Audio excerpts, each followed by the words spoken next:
Reebok fraud case.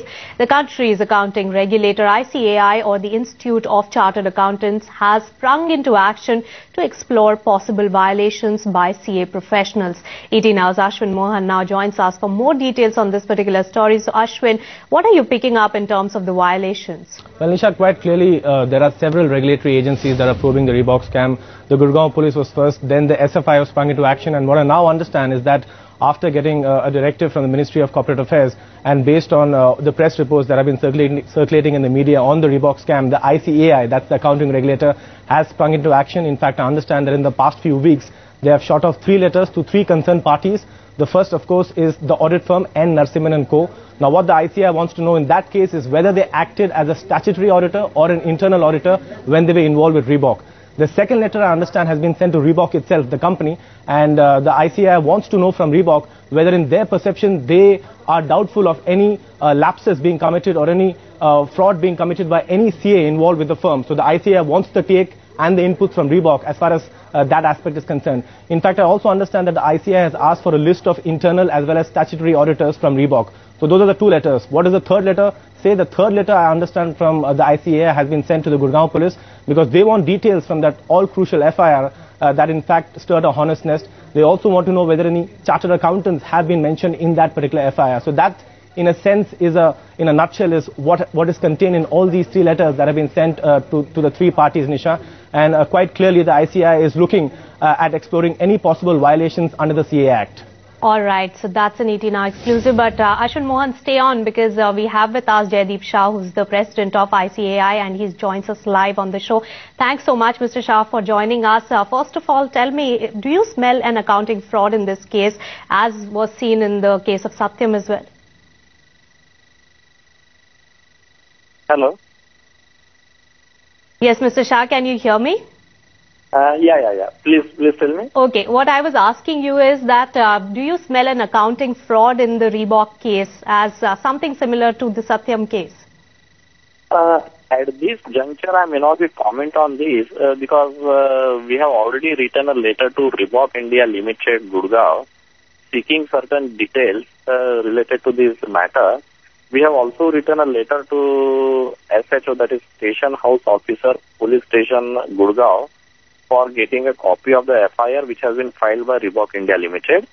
And we have also written a letter to N. Narasimhan and Company Chartered Accountants, New Delhi, seeking the clarification from them that in which capacity they were associated with the said company, whether as a statutory auditor or as an internal auditor.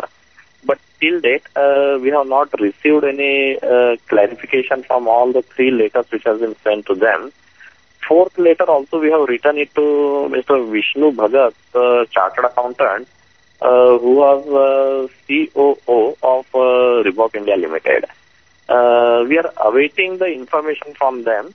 After getting the information from them, then we will look into the further details that whether it is an accounting fraud or whether it is a commercial fraud, whether the chartered accountants involved, there is any lapse on their part also.